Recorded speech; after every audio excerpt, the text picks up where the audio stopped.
नमस्कार दोस्तों, स्वागत है आपका हिंदी उपन्यास पर। तो कैसे हैं दोस्तों? उम्मीद है आप सब अच्छे और स्वस्थ होंगे।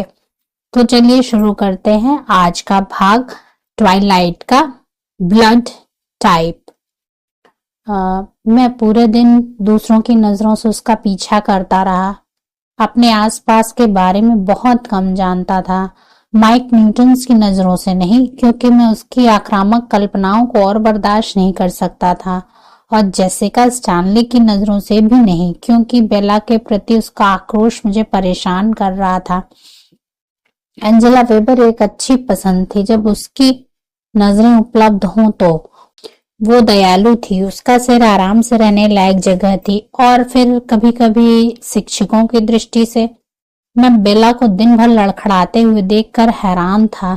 फुटपाथ की दरारों, बिखरी किताबों और अक्सर अपने पैरों पर ठोकर खाते हुए कि जिन लोगों की मैं चुपके से सुन सकता था वे उसे अनाड़ी समझते थे। मैंने इस पर विचार किया। ये सच था कि उसे अक्सर सीधा खड़े रहने में परेशानी होती थी। मुझे याद है कि वह पहले दिन डेस्क से टकरा गई थी, दुर्घटना से पहले बर्फ पर फिसल रही थी, कल दरवाजे के फ्रेम के निचले किनारे से लड़खड़ा रही थी। कितना अजीब है, वे सही थे, वो सच में अनाड़ी थी। मुझे नहीं पता था कि यह मेरे लिए इतना मजेदार क्यों था, लेकिन जब मैं हिस्ट्री की क्लास से इंग्लिश की ओर बढ़ा तो मैं जोर से हंसा और कई लोगों ने मुझे सावधान नजरों से देखा, फिर मेरे खुले हुए दांतों से जल्दी से दूर चले गए। मैंने पहले कभी इस पर ध्यान क्यों नहीं दिया? शायद इसलिए क्योंकि उसके इस तरह रहने में ही बहुत कुछ सुंदर था। जिस तरह से उसने अपना सिर रखा था, उसकी गर्दन का आर्क, अब उसके बारे में कुछ भी सुंदर नहीं था। मिस्टर बर्नर ने देखा कि उसने अपने बूट के पंजों को कालीन पर रखा और अपनी कुर्सी पर गिर गई। मैं फिर से हंसा। समय अविश्वसनीय सुस्त गति से आगे बढ़ा, जबकि मैं उसे अपनी आंखों से देखने के लिए अपने मौके का इंतजार कर रहा था। अंत में घंटी बजी। मैं अपनी जगह सुरक्षित करने के लिए जल्दी से कैफेटेरिया में चला गया।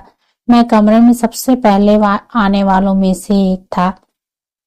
मैंने एक ऐसी मेज चुनी जो आमतौर पर खाली रहती थी। जब मेरा परिवार अंदर आया और मुझे एक नई जगह पर अकेले बैठा देखा तो वे आश्चर्यचकित नहीं हुए। एलिस ने उन्हें चेतावनी दी होगी। रोजली बिना नजर डाले मेरे पास से निकल गई। बेवकूफ। रोजली और मेरे बीच कभी भी आसान रिश्ता नहीं रहा था। मैंने उसे पहली बार तब नाराज कर दिया था जब उसने मुझे बोलते सुना था, और उस समय से ये खराब होता चला गया। लेकिन ऐसा लग रहा था कि पिछले कुछ दिनों से वह सामान्य से भी अधिक चिड़चिड़ी हो गई है। मैंने आह भरी। रोजली ने सब कुछ अपने बारे में सोच लिया है। जेस्पर ने मेरे पास से गुजरते हुए आधी मुस्कान दी। ऑल द बेस्ट, उसने संदेह से सोचा। एमिट ने अपनी आंखें घुमाई और अपना सिर हिलाया। उसका दिमाग खराब हो गया है, बेचारा बच्चा।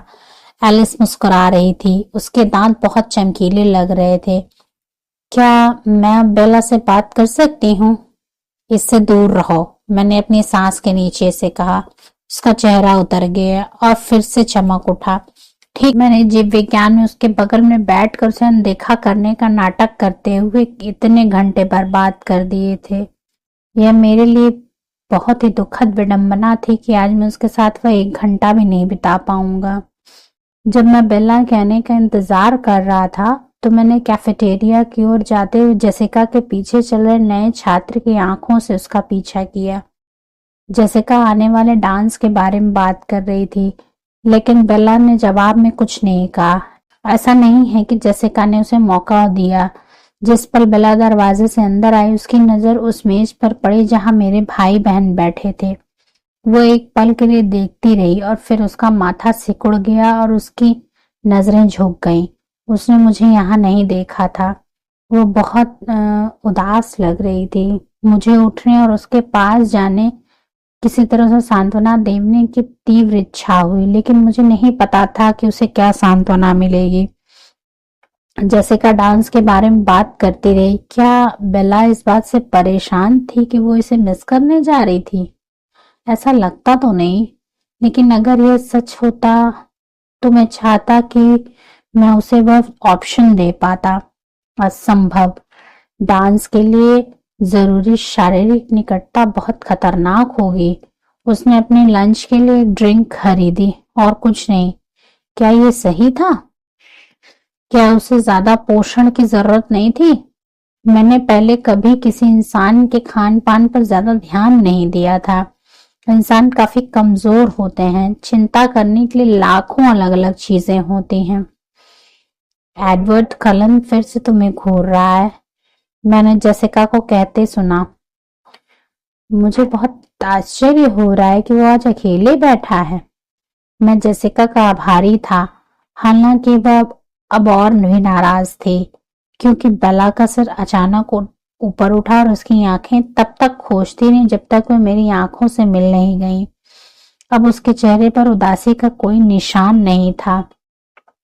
मैंने खुद को उम्मीद करने दिया कि वह दुखी महसूस कर रही होगी, क्योंकि उसे लगा कि मैं स्कूल से जल्दी निकल आया हूँ, और उस उम्मीद ने मुझे मुस्कुराहट दे दी। मैंने अपनी उंगली से उसे अपने पास आने का इशारा किया। वह इस बात से इतनी चौंक गई कि मैं उसे फिर से चिढ़ाना चाहता था, इसलिए मैंने आंख मारी और उसका मुंह खुला का खुला रह गया। क्या उसका मतलब तुम हो? जेसिका ने रूखेपन से पूछा। शायद उसे अपने जीव विज्ञान के होमवर्क में मदद की जरूरत हो, उसने धीमी और अनिश्चित आवाज में कहा। मुझे देखना चाहिए कि वो क्या कह रहा है। यह लगभग एक और हाँ थी। वो मेरी मेज की ओर जाते हुए 2 बार लड़खड़ाई। हालांकि उसके रास्ते में बिल्कुल समतल लिनोलियम के अलावा कुछ भी नहीं था। मैं ये कैसे चूक गया? मुझे लगता है कि मैं उसके मौन विचारों पर अधिक ध्यान दे रहा था। मैंने और क्या नहीं देखा था। वो लगभग मेरी नई मेज के पास पहुंच गई। मैंने खुद को तैयार करने की कोशिश की। ईमानदारी से काम करो, हल्का फुल्का रखो, मैंने मन ही मन कहा। वह मेरे सामने वाली कुर्सी के पीछे झिझकते हुए रुक गई। मैंने गहरी सांस ली, इस बार मुंह से नहीं बल्कि नाक से।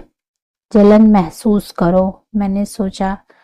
क्या तुम आज मेरे साथ नहीं बैठोगी? मैंने उससे पूछा। उसने कुर्सी खींची और बैठ गई। पूरा समय वो मुझे ही देखती रही। वो घबराई हुई लग रही थी। मैंने उसके बोलने का इंतजार किया। इसमें एक पल लगा, लेकिन आखिरकार उसने कहा, ये अलग है। ठीक है, मैंने झिझकते हुए कहा। मैंने डिसाइड किया है कि अगर मुझे नर्क में ही जाना है तो मैं इसे इस तरह से कर सकता हूँ। मुझे ऐसा करने की क्या जरूरत है? मुझे लगा कि कम से कम यह ईमानदारी थी, और शायद वह मेरे शब्दों में छिपी हुई चेतावनी सुन ले। शायद उसे एहसास हो कि उसे उठकर जल्दी से जल्दी यहाँ से चले जाना चाहिए। लेकिन वो नहीं उठी। वो मुझे देखती रही, इंतजार करती रही, जैसे कि मैंने अपना वाक्य अधूरा छोड़ दिया हो। देखो, तुम्हें पता है ना कि मुझे नहीं पता तुम्हारा क्या मतलब है, उसने कहा जब मैंने बात जारी नहीं की। यह राहत की बात थी। मैं मुस्कुराया। मुझे पता है। उसके पीछे से मुझ पर चिल्ला रहे विचारों को अनदेखा करना मुश्किल था, और मैं वैसे भी विषय बदलना चाहता था। मुझे लगता है कि तुम्हारे दोस्त मुझसे तुम्हें चुराने के लिए नाराज हैं। यह उसे चिंतित नहीं कर रहा था। वे बच जाएंगे। हालांकि मैं तुम्हें वापस नहीं दूंगा। मुझे यह भी नहीं पता था कि मैं उसे फिर से चिढ़ाने की कोशिश कर रहा था। यह अभी ईमानदार हो रहा था। उसके पास होने से मेरे सारे विचार उलझ गए। बेला ने जोर से थूक निकला और मैं उसके हाव भाव पर हंसा। तुम बहुत परेशान लग रही हो। ये वास्तव में मजेदार नहीं होना चाहिए। उसे चिंता करनी चाहिए। नहीं, मुझे पता था कि यह झूठ है। उसकी आवाज टूट गई, जिससे उसकी धोखाधड़ी का पता चल गया। वास्तव में आश्चर्य हुआ। ये सब किस वजह से हुआ है? मैंने तुमसे कहा था, मैंने उसे याद दिलाया। मैं तुमसे दूर रहने की कोशिश करते करते थक गया हूँ, इसलिए मैं हार मान रहा हूँ। मैंने अपनी मुस्कान को थोड़ी कोशिश करके बनाए रखा। यह बिल्कुल भी काम नहीं कर रहा था। एक ही समय में ईमानदार और सहज होने की कोशिश करना छोड़ना, उसने हैरान होकर दोहराया। हाँ, अच्छा बनने की कोशिश करना छोड़ देना, और जाहिर है सहज रहने की कोशिश करना छोड़ देना। मैं बस वही करने जा रहा हूं जो मैं अभी करना चाहता हूँ। यह काफी ईमानदारी थी। उसे मेरा स्वार्थ भी देखने दो, उसे भी चेतावनी दो। तुमने मुझे फिर से भटका दिया। मैं इतना स्वार्थी था कि मुझे खुशी थी कि ऐसा हुआ। मैं तुमसे बात करते समय हमेशा बहुत कुछ बोल देता हूँ। ये एक बड़ी समस्या में से एक है, बाकी की तुलना में एक बहुत ही मामूली समस्या। चिंता मत करो, उसने मुझे आश्वस्त किया। मुझे इसमें से कुछ भी समझ में नहीं आ रहा है। अच्छा, फिर वह रुक जाएगी। मैं इस पर भरोसा कर रहा हूँ। तो साफ साफ शब्दों में, क्या अब हम दोस्त हैं? मैंने एक पल के लिए इस पर विचार किया। दोस्त, मैंने दोहराया। मुझे ये बात अच्छी नहीं लगी। ये काफी नहीं था या नहीं? वह शर्मिंदा होकर बुदबुदाई। क्या उसे लगता है कि मैं उसे इतना पसंद नहीं करता? मैं मुस्कुराया। ठीक है, हम कोशिश तो कर सकते हैं, लेकिन मैं तुम्हें अभी चेतावनी दे रहा हूं कि मैं तुम्हारे लिए एक अच्छा दोस्त नहीं हूं। मैं उसके जवाब का इंतजार कर रहा था, दो हिस्सों में बटा हुआ। काश वो आखिरकार सुनती और समझती। सोचती कि अगर उसने ऐसा किया तो मैं मर सकता हूँ। कितना नाटकीय। उसका दिल तेजी से धड़क रहा था।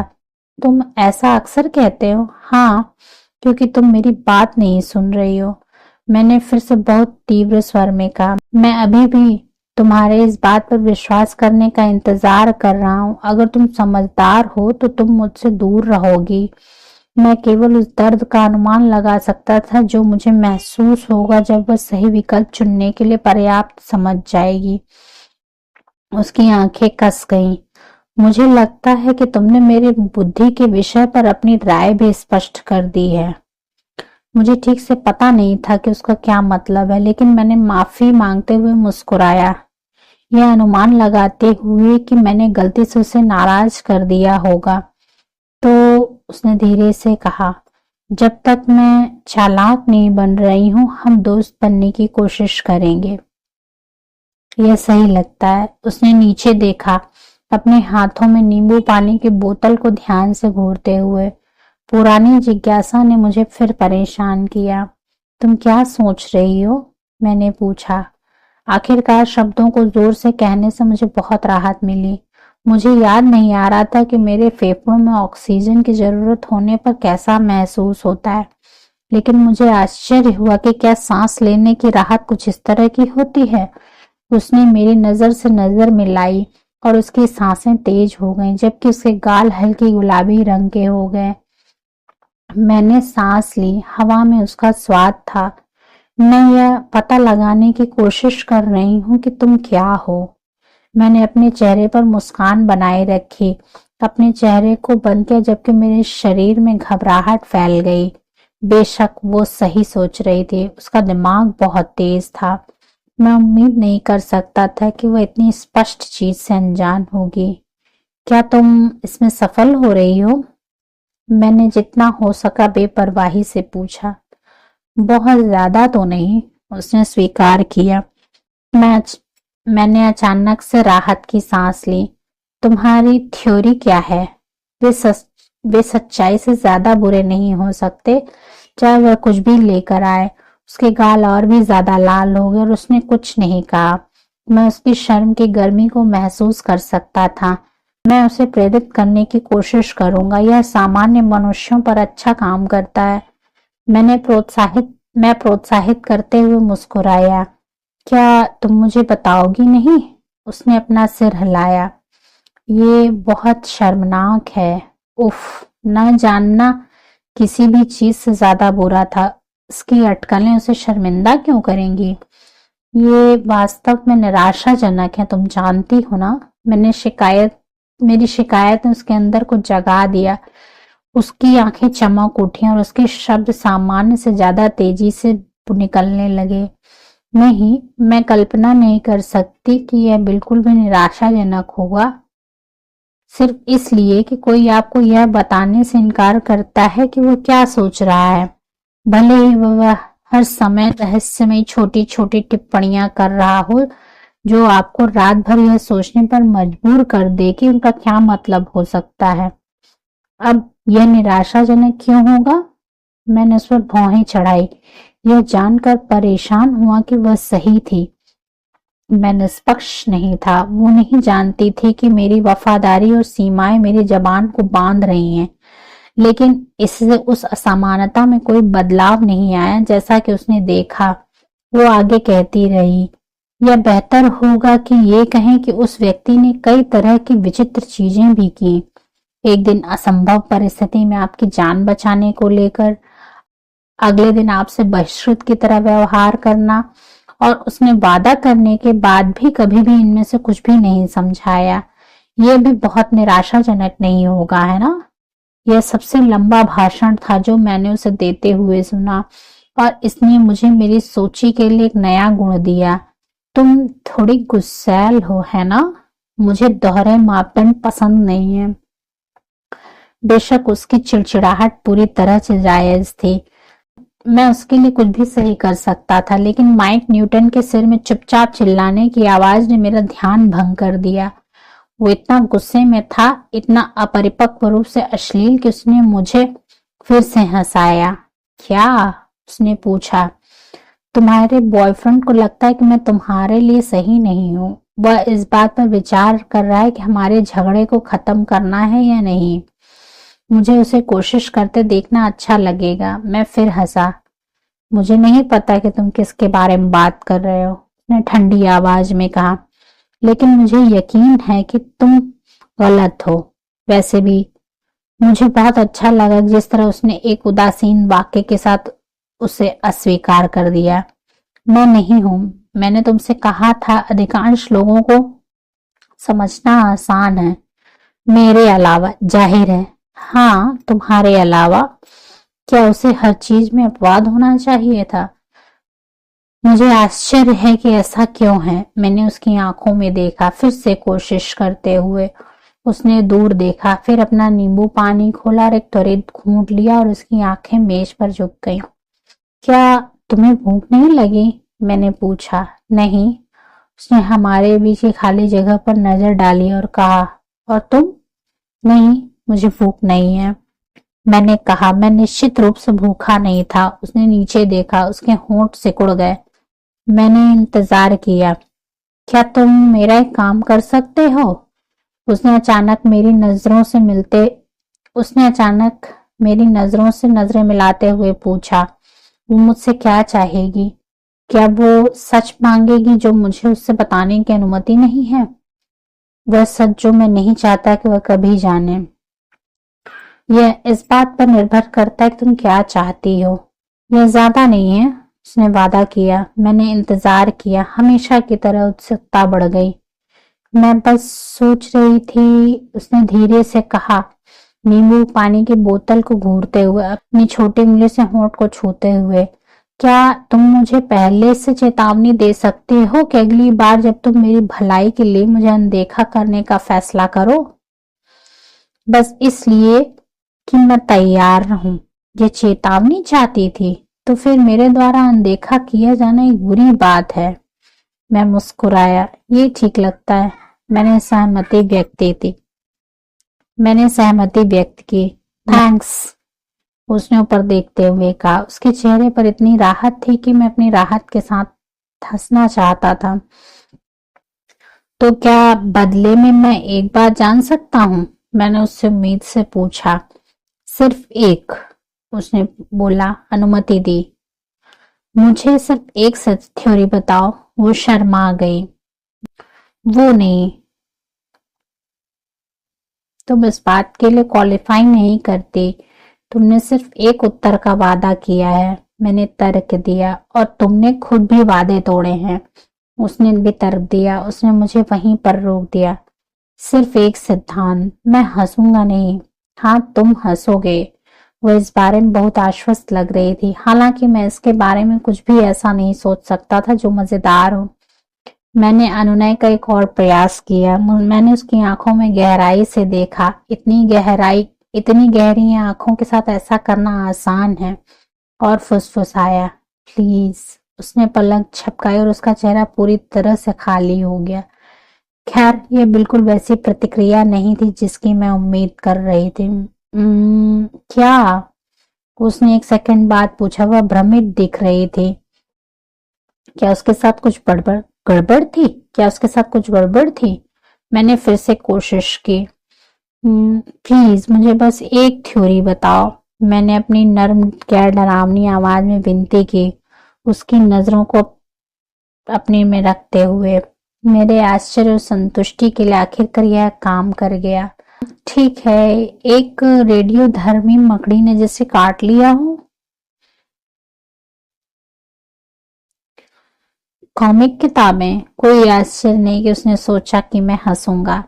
ये बहुत रचनात्मक नहीं है, मैंने उसे डांटा, अपनी ताजा राहत को छिपाने की कोशिश करते। आई एम सॉरी, मेरे पास बस इतना ही है, उसने नाराज होकर कहा। इससे मुझे और भी राहत में मिली। मैं उसे फिर से चिढ़ाने में सक्षम था। तुम बिल्कुल भी नहीं हो, कोई मकड़ी नहीं। नहीं? और कोई रेडियो धर्मी भी नहीं? तो कोई रेडियो एक्टिव भी नहीं? कोई नहीं? उसने आ भरी। क्रिप्टोनाइट मुझे भी परेशान नहीं करता, मैंने जल्दी से कहा। इससे पहले कि वह काटने के बारे में कुछ पूछ पाती, मैं फिर से हंस पड़ा, क्योंकि उसे लगा कि मैं सुपर हीरो हूं। तुम्हें हंसना नहीं चाहिए, याद है? मैंने अपने होंठ एक साथ दबाए।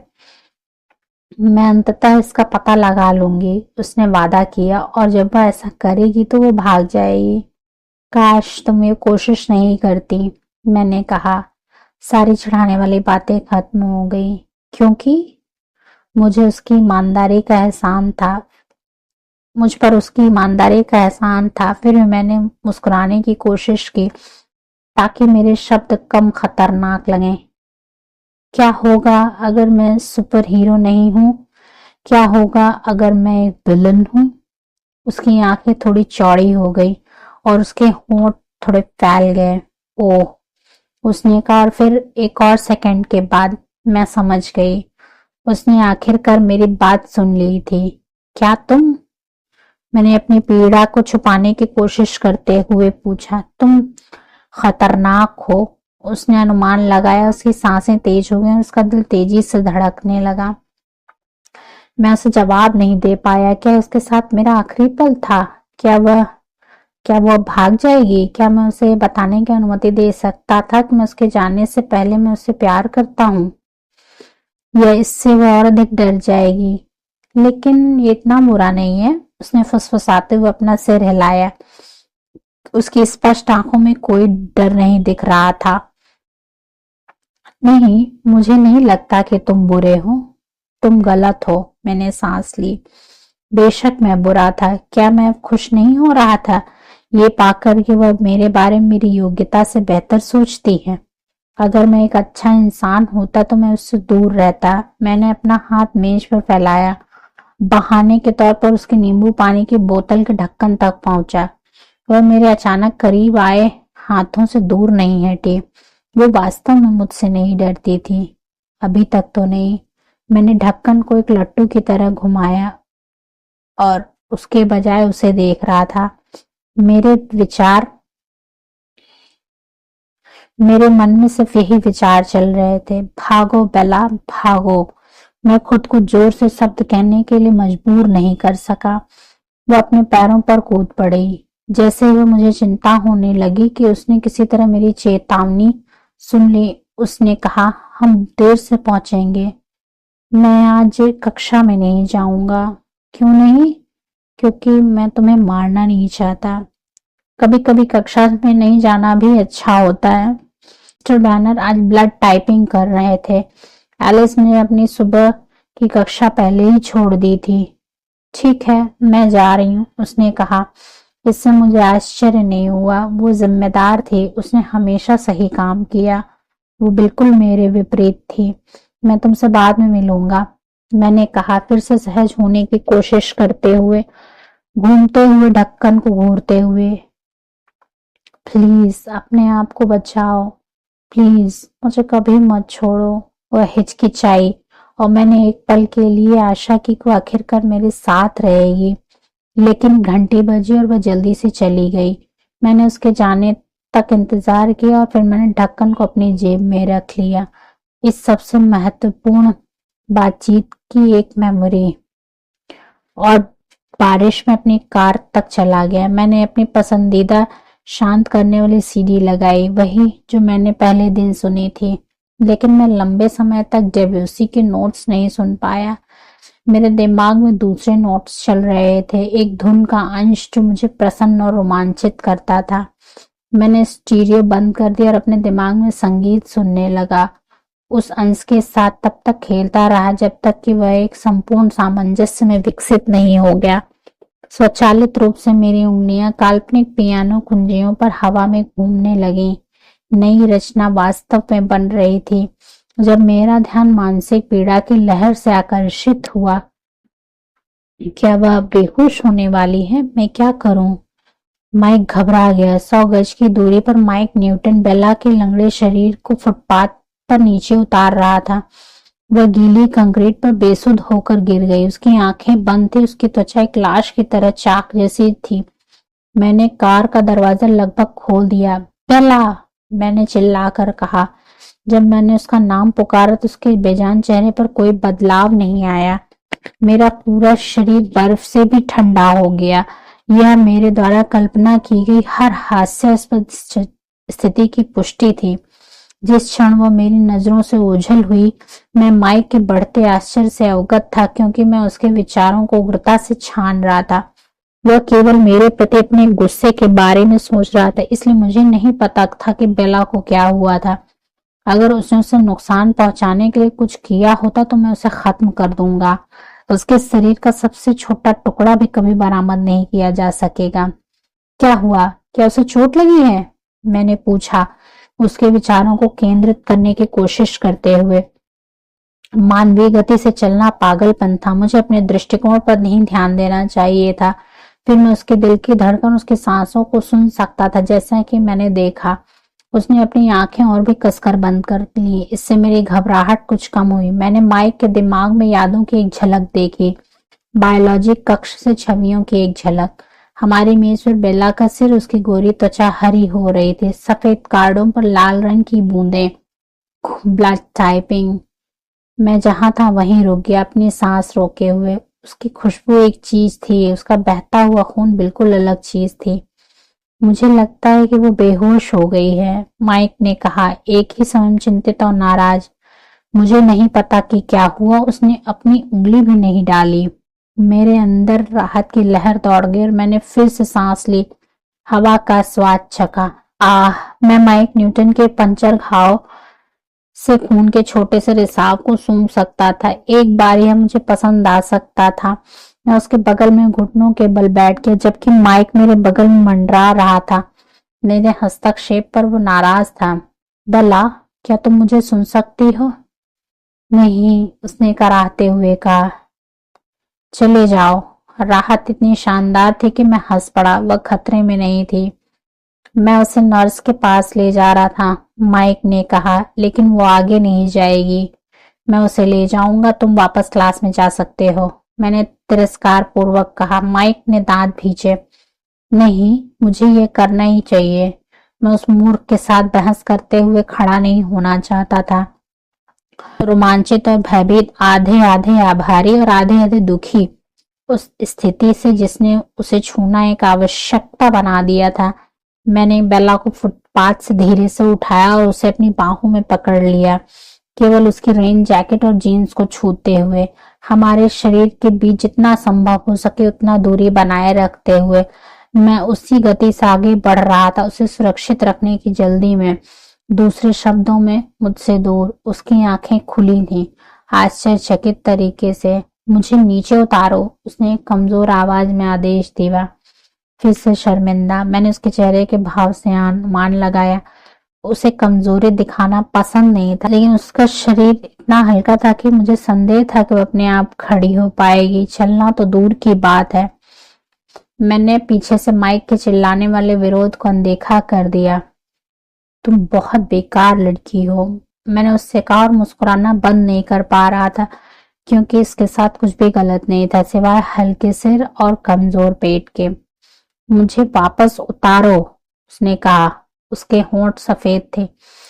तो तुम खून देखकर बेहोश हो जाती हो? एक विकृत तरह की विडंबना। उसने अपनी आंखें बंद कर अपने होठों को आपस में दबा लिया।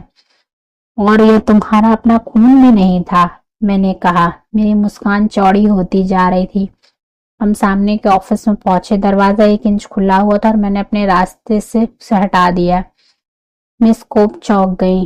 ओ माय, उन्होंने मेरी बाहों में राख जैसी लड़की को देखते हुए कहा। ये ये बायोलॉजी में बेहोश हो गई, मैंने समझाया, इससे पहले कि उनकी कल्पना हाथ से निकल जाए। मिस कोप नर्स के ऑफिस का दरवाजा खोलने के लिए जल्दी से आगे बढ़ गई। बेला की आंखें फिर से खुली, उसे देख रही थी। मैंने बुजुर्ग नर्स से आंतरिक आश्चर्य को सुना जब मैंने लड़की को एक जर्जर बिस्तर पर सावधानी से लिटाया। जैसे ही बेला मेरे बाहों से बाहर आई, मैंने कमरे की चौड़ाई को हमारे बीच में ला दिया।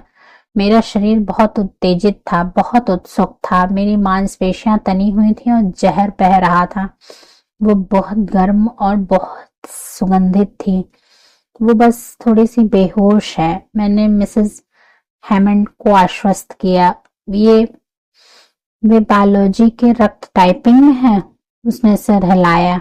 अब समझ गई, हमेशा एक होता है। मैंने हंसी दबा ली। बेला पर भरोसा करो कि वो वही है। बस 1 मिनट के लिए लेट जा डार्लिंग, श्रीमती हैमंड ने कहा। ये बीत जाएगा। मुझे पता है, बेला ने कहा। क्या ऐसा अक्सर होता है? नर्स ने पूछा। कभी कभी, बेला ने स्वीकार किया। मैंने अपनी हंसी को खांसी के रूप में छिपाने की कोशिश की। इससे मुझे नर्स का ध्यान आया। अब तुम क्लास में वापस जा सकते हो, उसने कहा। मैंने उसकी आंखों में सीधे देखा, पूरे आत्मविश्वास के साथ झूठ बोला। मुझे उसके साथ रहना है। मुझे आश्चर्य है। ओह, ठीक है, श्रीमती हैमंड ने सिर हिलाया। यह नर्स पर ठीक काम किया। बेला को इतना मुश्किल क्यों होना पड़ा?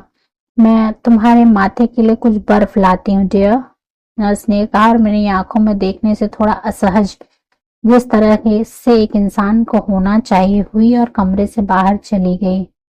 तुम सही थे, बेला ने अपनी आंखें बंद करते हुए कहा। उसका क्या मतलब था? मैं सबसे बुरे निष्कर्ष पर पहुंच गया। उसने मेरी चेतावनी मान ली थी।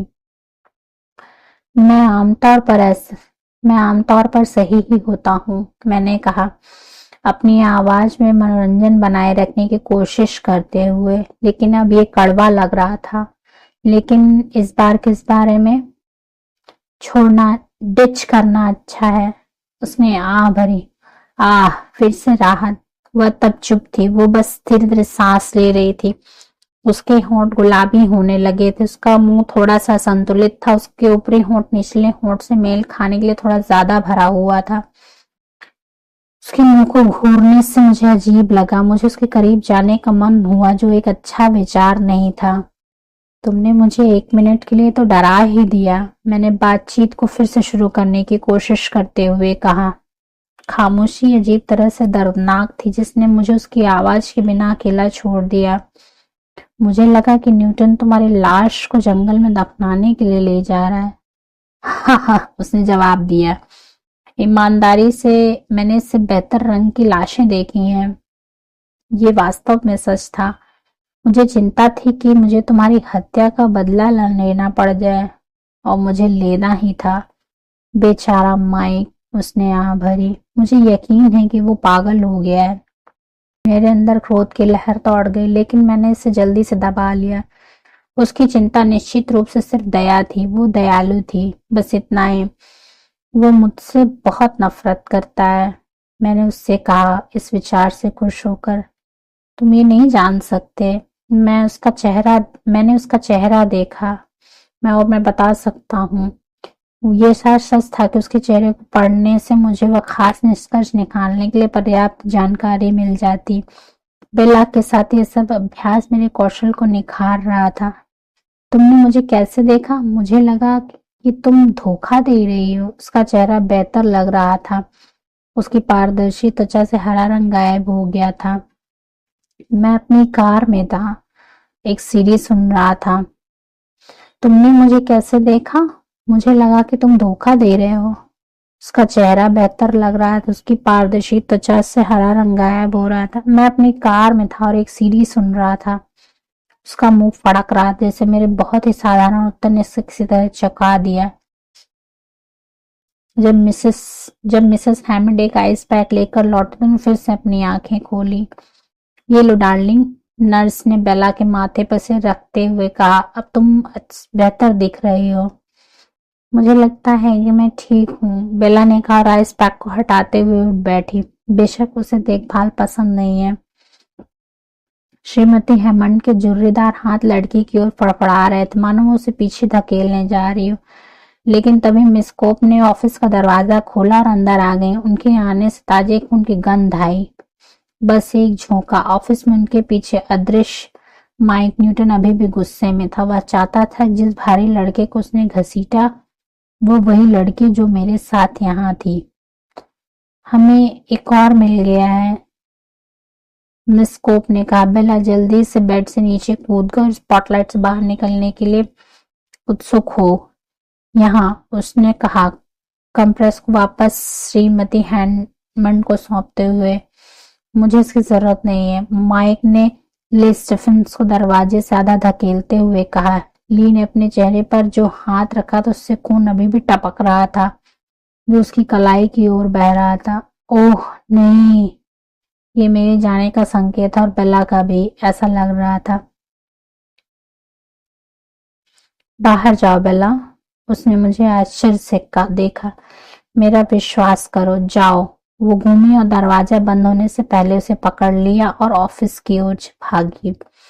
मैं उसके पीछे कुछ इंच तक चला। उसके झूलते हुए बाल मेरे हाथ से टकराए और मेरी ओर देखने के लिए मुड़ी, अभी भी अनिश्चित। तुमने वास्तव में मेरी बात सुनी? यह पहली बार था। उसकी छोटी नाक सिकुड़ गई। मैंने खून की गंध सूंघी। मैंने उसे आश्चर्य से देखा। इंसान खून की गंध नहीं सूंघ सकते। ठीक है, मैं सूंघ सकता हूँ, यही बात मुझे बीमार ठीक है, मैं सूंघ सकती हूँ, यही बात मुझे बीमार कर देती है। इसमें जंग और नमक जैसी गंध आ रही है। मेरा चेहरा जम गया। मैं अभी भी उसे देख रहा था। क्या वो वाकई इंसान थे? वह इंसान जैसी दिख रही थी। वह इंसान की तरह कोमल महसूस कर रही थी। उसमें इंसान जैसी गंध आ रही थी। अच्छा, वास्तव में बेहतर। वह इंसान की तरह व्यवहार कर रही थी कुछ हद तक, लेकिन वह इंसान की तरह सोच नहीं रही थी या इंसान की तरह प्रतिक्रिया नहीं कर रही थी। हालांकि इसके अलावा और क्या ऑप्शन भी था? क्या? उसने पूछा। कुछ भी नहीं, माइक न्यूटन ने मैं बीच में रोका, कमरे में प्रवेश करते हुए नाराजगी भरे हिंसक विचारों के साथ। तुम बेहतर दिख रही हो, उसने उससे शिष्टता से कहा। मेरा हाथ फड़क उठा। मैं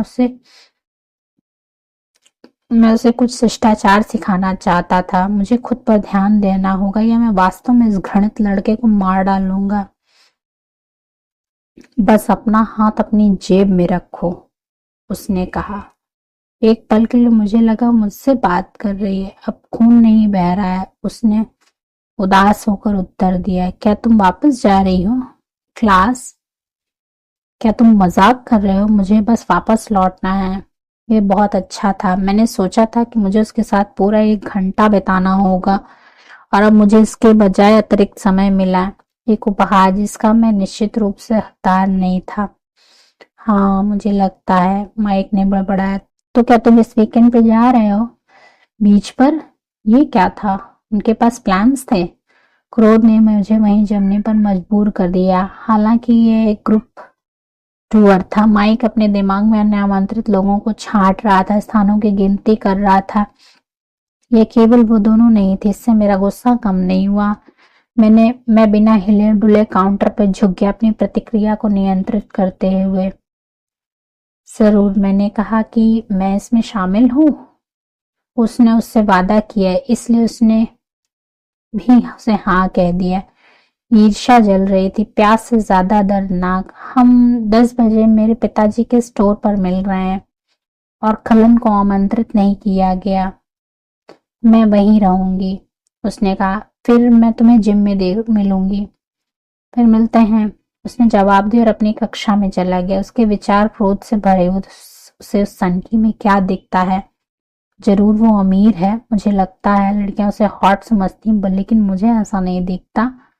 बहुत बहुत परफेक्ट। मुझे यकीन है कि उसके पिताजी इन सभी पर प्लास्टिक सर्जरी का प्रयोग करते हैं, इसलिए वे सभी इतने गोरे और सुंदर हैं, प्राकृतिक नहीं है। और वह एक तरह से डरावना दिखता है। कभी कभी जब वो मुझे घूरता है तो मैं कसम खाता हूँ मुझे मारने के बारे में सोच रहा है। सन की माइक पूरी तरह से नहीं था बेपरवाह। जिम, बेला ने धीरे से दोहराया। एक कराह। बेला ने धीरे से कराह के साथ दोहराया। मैंने उसकी तरफ देखा और पाया कि फिर से किसी बात को लेकर नाखुश थी। मुझे यकीन नहीं था कि क्यों, लेकिन यह स्पष्ट था कि वह माइक के साथ अपनी अगली कक्षा में नहीं जाना चाहती थी और मैं इस योजना के लिए पूरी तरह से तैयार कर था। मैं उसके पास के उसके चेहरे के करीब झुका, उसकी त्वचा की गर्माहट को अपने होठों तक महसूस किया। मेरी सांस लेने की हिम्मत नहीं हुई। मैं इसे ठीक कर सकता हूँ, मैंने धीरे से कहा। जाओ, बैठ जाओ और घबराहट में दिखो। उसने वैसा ही किया जैसा मैंने कहा। वह फोल्डिंग कुर्सी में से एक पर बैठी और अपना सिर दीवार से टिका लिया, जबकि मेरे पीछे मिस्को पिछले कमरे से बाहर आई और अपनी डेस्क पर चली गई। अपनी आंखें बंद किए हुए बेला ऐसे देख रहे जैसे फिर से बेहोश हो गई। उसका पूरा रंग अभी तक वापस नहीं आया था। मैं रिसेप्शनिस्ट की ओर मुड़ा। उम्मीद है बेला इस पर ध्यान दे रही होगी, मैंने व्यंग्यात्मक ढंग से सोचा। एक इंसान को इसी तरह से प्रतिक्रिया देनी चाहिए। मिस को, मैंने फिर से अपनी प्रेरक आवाज का उपयोग करते हुए पूछा। उनकी पलकें फड़क उठी और उसका दिल तेजी से धड़कने लगा। अपने आप को संभालो, उसने मन में सोचा। हाँ, यह दिलचस्प था। जब शेली कोप की नब्ज तेज हुई तो ऐसा इसलिए था क्योंकि उसे मैं शारीरिक रूप से आकर्षक लगता था, इसलिए नहीं कि वो डरी हुई थी। मैं मानव महिलाओं के साथ ऐसा करने का आदी था, जो लगातार संपर्क के माध्यम से मेरी तरह की आदत डाल चुकी थी। फिर मैंने बेला के तेज दिल के लिए उस स्पष्टीकरण पर विचार नहीं किया था। मुझे यह विचार पसंद आया, शायद बहुत ज्यादा। मैंने अपनी सावधानी से मानवीय सुखदायक मुस्कान दी और मिस्कोप की सांसें तेज हो गईं। बेला को अगले घंटे जिम जाना है और मुझे नहीं लगता कि वह ठीक महसूस कर रही है। दरअसल मैं सोच रहा था कि मैं उसे अभी घर ले जाऊं। क्या आपको लगता है कि आप उसे क्लास से छुट्टी दे सकती हैं? मैंने उसकी गहरी आंखों में देखा, इस कहर का आनंद लेते हुए जो उसके विचार प्रक्रियाओं पर बरपा रहा था। क्या यह संभव था कि बेला मिस्कोप को जवाब देने से पहले जोर से थूक निकलना पड़ा? क्या आपको भी माफी मांगने की जरूरत पड़ती है, एडवर्ड? नहीं, मेरे पास मिसेस कॉफ हैं, उन्हें कोई आपत्ति नहीं होगी। मैं उस पर ज्यादा ध्यान नहीं दे रहा था, मैं इस नई संभावना की तलाश कर रहा था। मुझे यह मानना अच्छा लगा कि बेला को मैं दूसरे इंसानों की तरह आकर्षक लगता था, लेकिन बेला की प्रतिक्रियाएं दूसरे इंसान जैसी कब होती हैं? मुझे अपनी उम्मीदें नहीं बढ़ानी चाहिए। ओके, सब ठीक हो गया, तुम बेहतर महसूस करोगी बेला। बेला ने कमजोरी से सिर हिलाया, थोड़ा ज्यादा एक्टिंग करते हुए। क्या तुम चल सकती हो या तुम चाहती हो कि मैं तुम फिर से गोद में उठाऊं? मैंने पूछा, उसकी खराब नाटकीयता से खुश होकर। मुझे पता था कि वह चलना चाहेगी, वह कमजोर नहीं दिखना चाहेगी। मैं चलूंगी, उसने कहा। फिर से सही हुआ। मैं वह उठी, एक पल के लिए हिचकिचाते हुए मानो अपना संतुलन जांच रही हो। मैंने उसके लिए दरवाजा पकड़ा और हम बारिश में बाहर चले गए। मैंने उसे देखा जब उसने अपनी आंखें बंद करके हल्की बारिश की ओर अपना चेहरा उठाया। उसके होठों पर हल्की मुस्कान थी। वो क्या सोच रही थी? इस हरकत में कुछ गड़बड़ लग रही थी। मुझे जल्दी समझ आ गया कि यह मुद्रा क्यों अपरिचित लग रही थी। सामान्य मानवीय लड़कियां इस तरह से बूंदाबांदी में अपना चेहरा नहीं उठाती। सामान्य मानव लड़कियां आमतौर पर मेकअप करती हैं, यहाँ तक कि इस गीली जगह में भी। बला ने कभी मेकअप नहीं किया, ना ही उसे करना चाहिए। सौंदर्य प्रसाधन उद्योग ने उन महिलाओं से सालाना अरबों डॉलर कमाए जो उसकी जैसी त्वचा पाने के लिए कोशिश कर रही थी। थैंक्स, उसने अब मेरी ओर मुस्कुराते हुए कहा। जिम को मिस करने के लिए बीमार होना लगभग उचित है। मैंने परिसर देखा, सोच रहा था कि उसके साथ अपना समय कैसे बढ़ाऊं। कभी भी। मैंने कहा, तो तुम जा रही हो इस शनिवार को? मेरा मतलब है। वह शर्मान लग रही थी। उसकी आशा ने मेरी ईर्ष्या के दंश को कम कर दिया। वह मुझे अपने साथ चाहती थी, माइक न्यूटन को नहीं। और मैं हाँ कहना चाहता था, लेकिन विचार करने के लिए कई चीजें थीं। एक तो यह कि शनिवार को सूरज चमक रहा होगा। तुम सब कहाँ जा रहे हो? मैंने अपनी आवाज को बेपरवाह रखने की कोशिश की, जैसे कि जवाब बहुत ज्यादा मायने नहीं रखता था। माइक ने बीच में कहा था, हालांकि वहां सूरज की रोशनी से बचने का ज्यादा मौका नहीं है। अगर मैं मेरी योजना रद्द कर दूं तो एम्मेट नाराज हो जाएगा, लेकिन अगर उसके साथ समय बिताने कोई तरीका हो तो यह मुझे रोक नहीं पाएगा। ला पुश फर्स्ट बीच। तब तो यह असंभव था। मैंने अपनी निराशा को संभाला, फिर उसकी तरफ देखा और व्यंग्यपूर्वक मुस्कुराते हुए कहा, मुझे नहीं लगता कि उसने मुझे इनवाइट किया था। उसने आ भरी पहले से ही हार मान ली थी। मैं तुम्हें इनवाइट कर रही हूँ। चलो, तुम और मैं इस सप्ताह बेचारे माइक को और नहीं परेशान करते हैं।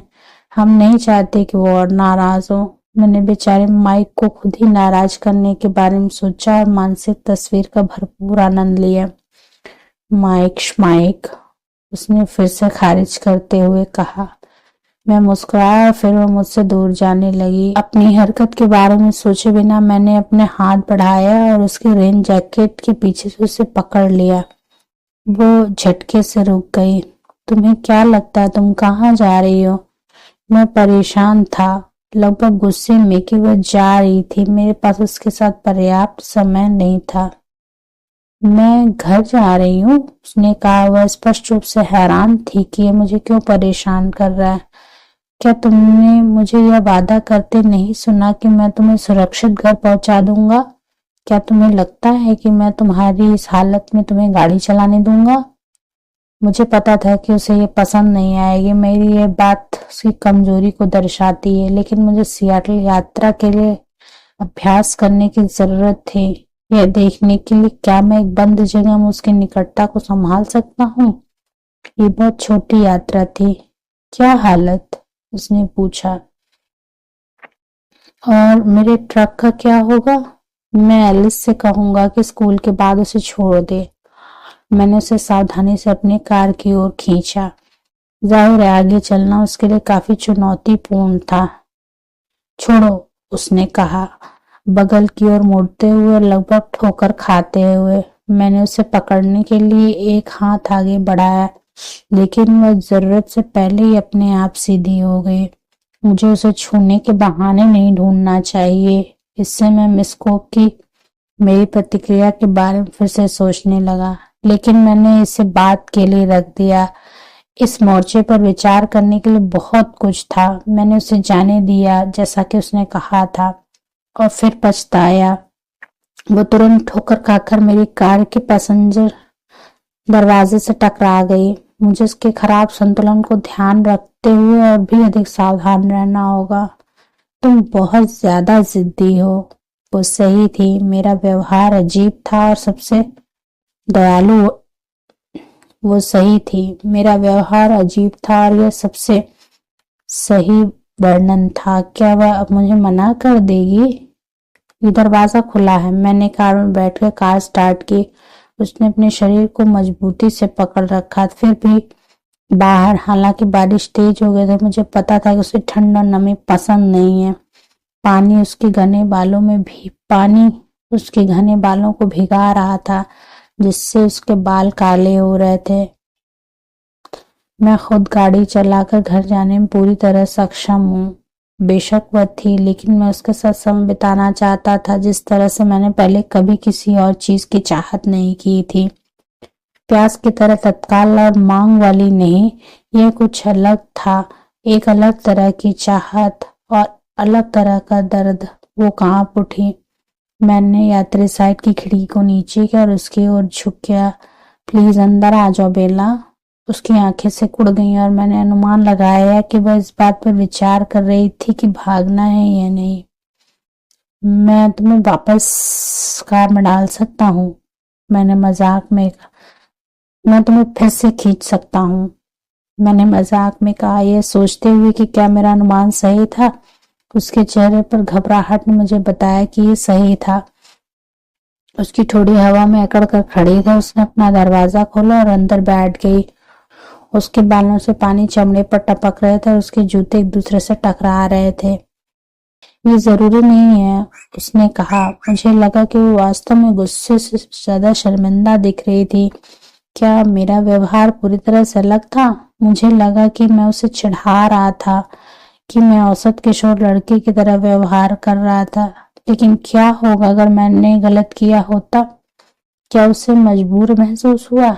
मुझे एहसास हुआ कि उसके पास ऐसा करने का हर कारण था।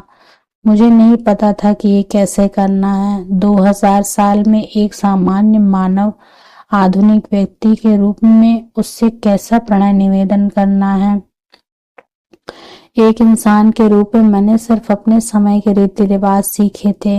अपने अजीबोगरीब उपहार की बदौलत मैं अच्छी तरह जानता था कि लोग अब कैसे सोचते हैं, क्या करते हैं, कैसे काम करते हैं। लेकिन जब मैंने सहज और आधुनिक बनने की कोशिश की तो ये सब गलत लगा। शायद इसलिए क्योंकि मैं सामान्य या आधुनिक या मानव नहीं था। और ऐसा नहीं था कि मैंने अपने परिवार से कुछ उपयोगी सीखा था। उनमें से किसी के पास सामान्य प्रणय निवेदन के करीब भी कुछ भी नहीं था। यहाँ तक कि 2 अन्य योग्यताओं को छोड़कर भी।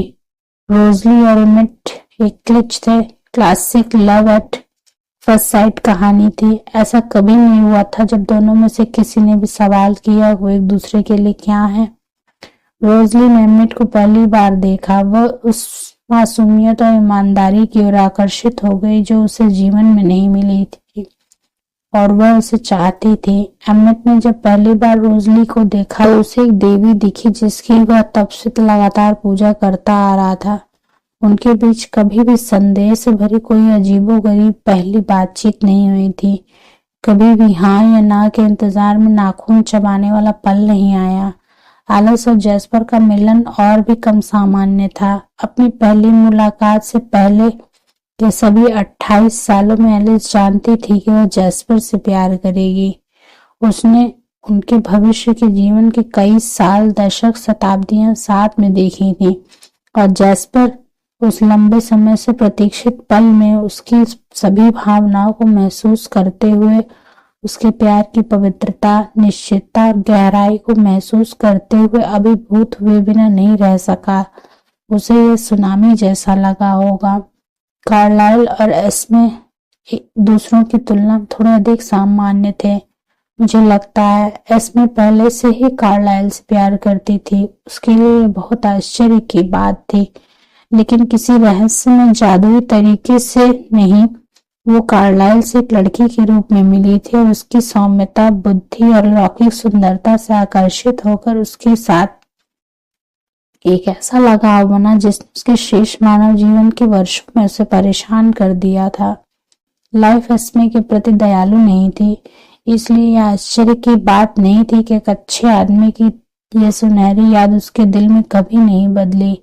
परिवर्तन की जलती हुई पीड़ा के बाद जब वह अपने लंबे समय में संजोए गए सपने के चेहरे पर जाग उठी तो उसका स्नेह पूरी तरह से उसका था।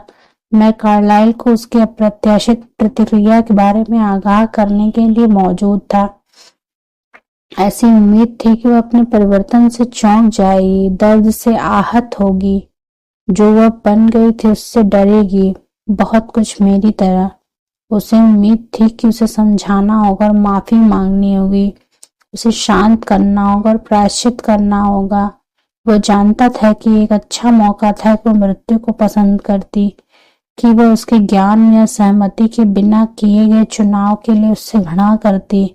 इसलिए यह तथ्य कि वह तुरंत जीवन में शामिल होने को तैयार थी, वास्तव में जीवन नहीं बल्कि उसके साथ शामिल होने के लिए।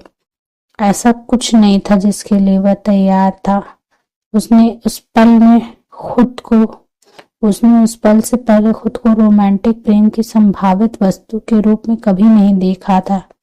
यह उसके वास्तविक स्वरूप के विपरीत प्रतीत हुआ, एक पिशाच, एक राक्षस।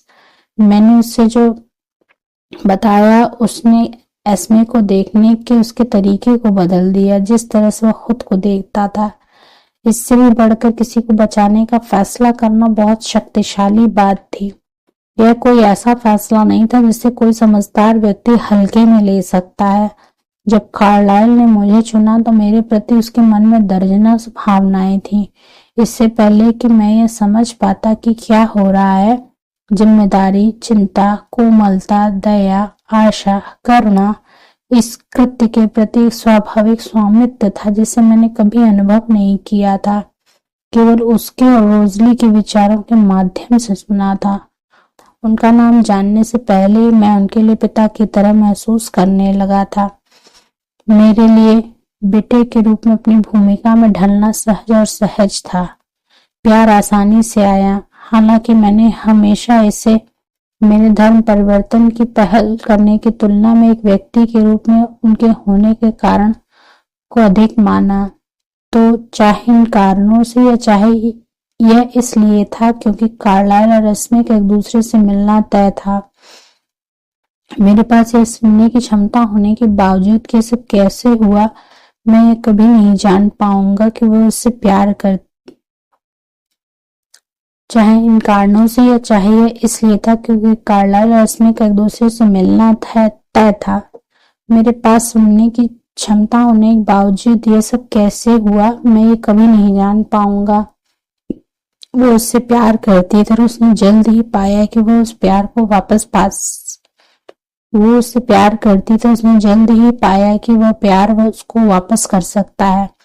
बहुत कम समय में उसका आश्चर्य, खोज और रोमांस में बदल गया, जिसमें इसमें बहुत खुश थी। बस कुछ पलों की आसानी से दूरी होने वाली अजीबोगरीब स्थिति, जो थोड़ी सी माइंड रीडर की मदद से ठीक हो गई। इससे ज्यादा अजीब कुछ नहीं था। उनमें से कोई भी मेरी तरह बेखबर और उलझन में नहीं था। इन कम जटिल जोड़ियों के मेरे दिमाग में आने में एक सेकंड में नहीं बीता था। बल्ला बस अपना दरवाजा बंद कर रही थी। मैंने जल्दी से हीटर चालू कर दिया ताकि वो असहज ना हो और संगीत की आवाज को बैकग्राउंड वॉल्यूम पर कम कर दिया। मैं अपनी आंखों के कोनों से उसे देखते हुए बाहर की ओर चल दिया। उसका निचला होंठ जिद्दी तरीके से बाहर निकला हुआ था। अचानक उसने दिलचस्पी से स्टूडियो को देखा। उसका उदास भाव गायब हो गया।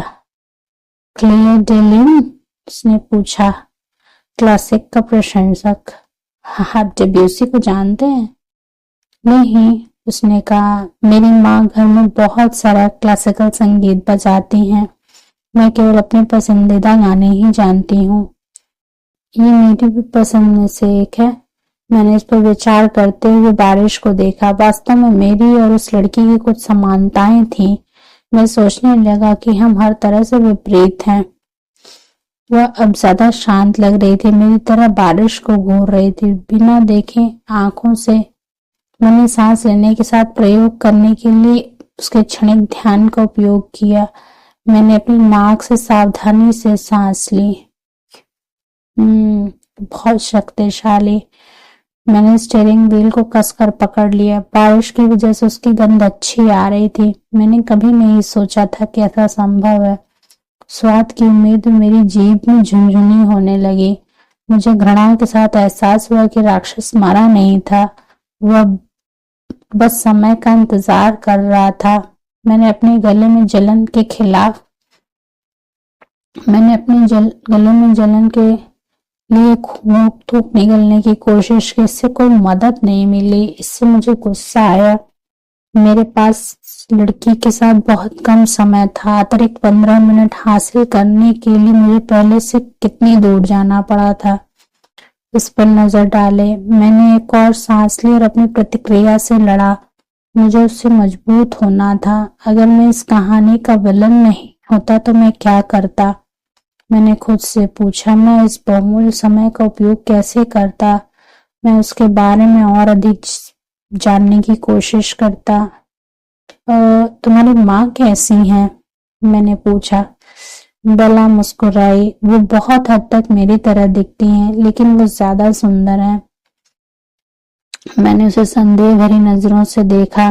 मेरे अंदर चार्ली की बहुत ज्यादा झलक है, उसने कहा। वो मुझसे ज्यादा मिलनसार और ज्यादा बहादुर है। मुझे लगता था कि वो मिलनसार है, ज्यादा बहादुर। मुझे यकीन नहीं था। वो गैर जिम्मेदार, थोड़ी सनकी भी हैं और वो बहुत ही अच्छी शेफ हैं। वो मेरी सबसे अच्छी दोस्त हैं। उसकी आवाज उदास हो गई तो उसका माथा सिकुड़ गया था। जैसा कि मैंने पहले देखा तो उसकी आवाज बच्चे की बजाय माता पिता की तरह ज्यादा लग रही थी। मैं उसके घर के सामने रुका, यह सोचते हुए क्या मुझे यह पता होना चाहिए कि वो कहाँ रहती है। नहीं, इतने छोटे शहर में संदिग्ध नहीं होगा जहाँ उसके पिता एक सार्वजनिक व्यक्ति हैं। तुम्हारी उम्र क्या है बेला? वह अपने साथियों से बड़ी होगी। शायद उसे स्कूल जाने में देर हो गई हो या उसे रोक दिया गया हो। हालांकि यह संभव नहीं लग रहा था क्योंकि वो बहुत होशियार थी।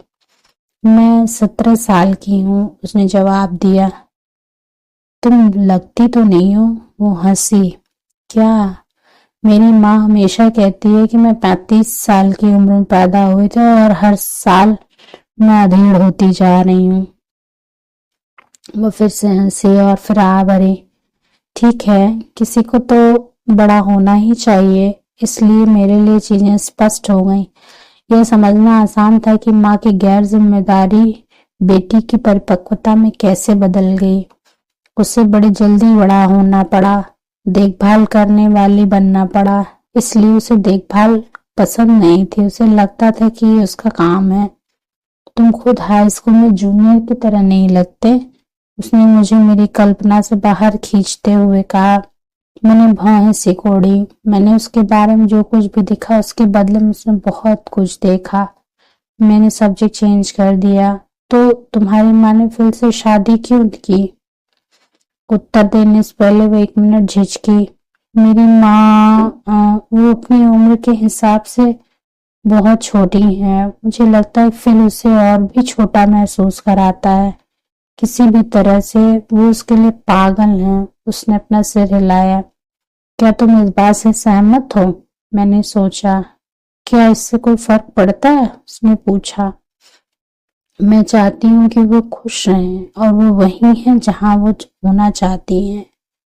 उसकी टिप्पणी की निस्वार्थता ने मुझे चौंका दिया। सिवाय इसके कि उसके चरित्र के बारे में जो कुछ मैंने सीखा था उससे बहुत अच्छी तरह मेल खाती थी। ये तो बहुत उदारता है। मुझे आश्चर्य है। क्या वो तुम्हारे प्रति भी ऐसा ही व्यवहार करेंगी? तुम्हें लगता है? चाहे तुम्हें कोई भी पसंद हो? ये एक मूर्खतापूर्ण प्रश्न था और मैं इसे पूछते समय अपनी आवाज को सहज नहीं रख सका। यह सोचना भी कितना मूर्खतापूर्ण है कि कोई मुझे अपनी बेटी के लिए स्वीकार करे। यह सोचना भी कितना मूर्खतापूर्ण है कि बेला ने मुझे चुना है। मुझे ऐसा लगता है, उसने हकलाते हुए कहा, किसी तरह मेरी नजरों में अभिनय करते हुए। क्या ये डर था? मैंने फिर से मिस कोप के बारे में सोचा और चौड़ी आंखें दोनों भावनाओं को दर्शा सकती थीं। हालांकि फड़फड़ाती हुई पलकें डर से दूर इशारा कर रही थीं। बेला के होंठ खुले हुए थे। वो ठीक हो गई, लेकिन है तो वो तुम्हारे माता पिता ही ना, ये थोड़ा अलग है। कराया तो कोई भी बहुत डरावना नहीं है। डरावने से तुम्हारा क्या मतलब है? चेहरे पर कोई छेद या व्यापक टाटू? वो मेरी ओर देख के मुस्कुराई। ये एक परिभाषा है, मुझे लगता है, मेरे हिसाब से बहुत ही गैर धमकी वाली परिभाषा। तुम्हारी परिभाषा क्या है? वो हमेशा गलत सवाल पूछती थी। यह बिल्कुल सही सवाल पूछती है, वैसे भी जिनका जवाब मैं देना नहीं चाहता था। क्या तुम्हें लगता है कि मैं डरावना हूँ? मैंने उससे पूछा, थोड़ा मुस्कुराने की कोशिश करते हुए। उसने गंभीर स्वर में जवाब देने से पहले इस पर विचार किया। मुझे लगता है कि तुम हो सकते हो, अगर तुम चाहो। मैं गंभीर था। क्या तुम मुझसे डर गई हो? उसने बिना सोचे समझे तुरंत जवाब दिया, नहीं। मैं और भी सहजता से मुस्कुराया। मुझे नहीं लगा कि वो पूरी तरह सच बोल रही थी, लेकिन वो झूठ भी नहीं बोल रही थी। वो इतनी डरी हुई नहीं थी कि वो भाग जाना चाहे। कम से कम मुझे तो यही लगा। मुझे आश्चर्य हुआ कि अगर मैं उसे बताऊं कि वो पिशाच के साथ इस चर्चा में है तो उसे कैसा लगेगा, और फिर उसकी काल्पनिक प्रतिक्रिया पर मैं अंदर ही अंदर सिहर गया। तो अब तुम मुझे अपने परिवार के बारे में बताने जा रहे हो? ये मेरी कहानी से कहीं ज्यादा दिलचस्प होगी। कम से कम एक ज्यादा भयावह सवाल। तुम क्या जानना चाहती हो? मैंने सावधानी से पूछा। कलिंस ने तुम्हें अडॉप्ट किया था? हाँ, वो झिझकी। फिर धीमी आवाज में बोली, तुम्हारे मम्मी पापा को क्या हुआ? ये इतना मुश्किल नहीं था। मुझे उससे झूठ भी नहीं बोलना पड़ा। वे बहुत पहले मर गए। मुझे आई एम सॉरी, उसने बुदबुदाते हुए कहा। स्पष्ट रूप से मुझे दुख पहुंचाने के बारे में चिंतित थी। वो मेरे बारे में चिंतित थे। उसे एक सामान्य तरीके से भी परवाह करते देखना एक अजीब एहसास था। वास्तव में वो मुझे इतना याद नहीं है। मैंने उससे आश्वस्त किया। कार्लाइल और एस्मे लंबे समय से मेरे मम्मी पापा हैं। और तुम उनसे प्यार करते हो? उसने अनुमान लगाया। मैं मुस्कुराया। हाँ, मैं उनसे बेहतर दो लोगों की कल्पना नहीं कर सकता। तुम बहुत भाग्यशाली हो। मुझे पता है कि मैं हूँ। उसे एक परिस्थिति में माता पिता के मामले में मेरी किस्मत को नकारा नहीं जा सकता था। और तुम्हारे भाई बहन? अगर मैं उसे बहुत ज्यादा विवरण देने के लिए मजबूर कर दूं, मुझे झूठ बोलना पड़ेगा। मैंने घड़ी की तरफ देखा, निराश था कि उसके साथ मेरा समय खत्म हो गया था, लेकिन राहत भी मिली। दर्द बहुत तेज था। मुझे चिंता थी कि मेरे गले में जलन अचानक इतनी बढ़ सकती मैं खुद को नियंत्रित ना कर सकूं। मेरे भाई और बहन और जैस्पर और रोजली, अगर उन्हें बारिश में खड़े होकर मेरा इंतजार करना पड़ा तो वे काफी परेशान हो जाएंगे। ओह सॉरी, मुझे लगा कि तुम्हें नहीं जाना होगा। वो हिली नहीं। वो भी नहीं चाहती थी कि हमारा समय खत्म हो। ये दर्द इतना भी बुरा नहीं था, सच में, मैंने सोचा, लेकिन मुझे जिम्मेदार होना चाहिए था। और शायद चीफ स्वान भी घर पहुंचने से पहले अपना ट्रक वापस चाहते हों, ताकि तुम्हें उन्हें बायोलॉजी वाली घटना के बारे में ना बताना पड़े। मैंने अपनी बाहों में उसकी शर्मिंदगी की याद में मुस्कुराया। मुझे यकीन है कि उन्होंने पहले ही सुन लिया होगा। फोक्स में कोई भी रहस्य नहीं रह पाता। उसने शहर का नाम अलग ही नापसंदगी के साथ बताया। मैं उसकी बातों पर हंसा। वाकई यहाँ कोई रहस्य नहीं है। बीच पर मौज मस्ती करना। मैंने बरसती हुई बारिश पर नजर डाली है, जानते हुए कोई ज्यादा देर तक नहीं रहेगी, और हमेशा से ज्यादा यह कामना कर रहा था कि वो दूर हो जाए। धूप सेकने के लिए अच्छा मौसम है। खैर, शनिवार तक यह हो जाएगा। वह इसका आनंद लेगी और उसकी खुशी सबसे महत्वपूर्ण चीज बन गई थी मेरे लिए, मेरी अपनी खुशी से भी ज्यादा महत्वपूर्ण। क्या मैं कल तुमसे नहीं मिल पाऊंगी? उसकी आवाज की चिंता ने मुझे खुश किया, लेकिन मुझे उसे निराश न करने की इच्छा भी नहीं। एमिट और मैं वीकेंड जल्दी शुरू कर रहे हैं। अब मैं योजनाएं बनाने के लिए खुद पर गुस्सा था। मैं उन्हें तोड़ सकता था, मैं उन्हें मना कर सकता था, लेकिन इस समय बहुत ज्यादा शिकार जैसी कोई चीज नहीं थी और मेरा परिवार मेरे व्यवहार के बारे में बहुत चिंतित था। मुझे अभी भी यकीन नहीं था कि कल रात मुझे किस पागलपन ने जकड़ लिया था। मुझे वास्तव में अपने आवेगों को नियंत्रित करने का तरीका खोजने की जरूरत थी। शायद थोड़ी दूरी इसमें मदद करेगी। तुम क्या करने जा रहे हो? उसने पूछा। मेरे खुलासे से बिल्कुल भी खुश नहीं लग रही थी। ज्यादा खुशी, ज्यादा दर्द। हम रनियर के ठीक दक्षिण में गोट रॉक्स वाइल्डरनेस में हाइकिंग करने जा रहे हैं। एम्मेट भालू के मौसमों के लिए उत्सुक था। ओह ठीक है फिर, हैव फन, उसने आधे मन से कहा। उसके उत्साह की कमी ने मुझे फिर से खुश कर दिया। जैसे ही मैंने उसे देखा, मुझे एक अस्थायी अलविदा कहने के विचार से भी पीड़ा होने लगी। वो बहुत कोमल, बहुत कमजोर थी। उसे मेरी नजरों से दूर जाने देना मूर्खतापूर्ण लग रहा था। जहां उसके साथ कुछ भी हो सकता था, और फिर भी उसके साथ होने वाली सबसे बुरी चीजें मेरे साथ होने से ही हो सकती थी। क्या तुम इस वीकेंड मेरे लिए कुछ करोगी? मैंने गंभीरता से पूछा। उसने सिर हिलाया, हालांकि वो मेरी सवाल से चकित थी। नाराज मत हो, लेकिन तुम उन लोगों में से एक हो जो दुर्घटनाओं को चुंबक की तरह आकर्षित करते हैं। तो कोशिश करना कि समुद्र में ना गिरो या ना कुछ ले जाओ, कुछ भी ना करो, ठीक है? मैं उस पर दुखी होकर मुस्कुराया, उम्मीद करते हुए कि मेरी आंखों में असली दुख नहीं देख सकती। मैं कितना चाहता था कि मुझसे दूर रहकर वो इतनी बेहतर ना हो, चाहे वहां उसके साथ कुछ भी हो। मैं तुमसे प्यार करता हूँ, तुम्हारे भले के लिए या मेरे लिए, मैंने मन में सोचा। मेरे चिढ़ाने से वह नाराज हो गई। मैंने फिर से यह गलत कर दिया। उसने मुझे घूर कर देखा।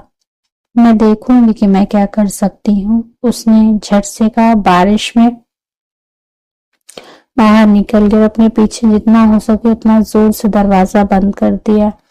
मैंने अपना हाथ उस चाबी के चारों ओर लपेटा जो मैंने अभी अभी उसकी जैकेट की जेब से निकाली थी, और गाड़ी चलाते हुए उसकी खुशबू को गहराई से सूंघा। इसी के साथ ट्वाइलाइट का ब्लड टाइपिंग भाग खत्म होता है। मिलते हैं जल्दी अगले भाग के साथ। तब तक के लिए स्वस्थ रहिए, खुश रहिए। नमस्कार।